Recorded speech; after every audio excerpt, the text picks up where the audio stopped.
Okay, so you see, uh, like those six numbers. It's either going to be 6, 7, 5, 4, 3, 2, or 1, depending on how old the audio is.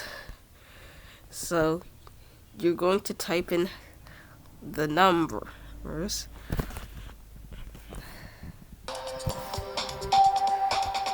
Hold on. Let me get to the editor.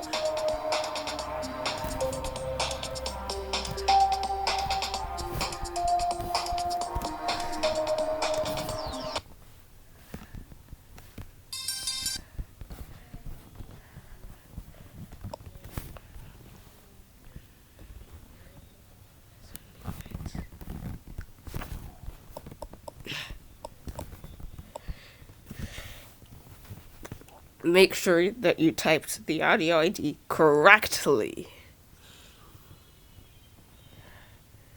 Tap the download button, wait for it to download, tap the use button, and now you can use custom audio, this specific piece of audio, in your Geometry Dash level.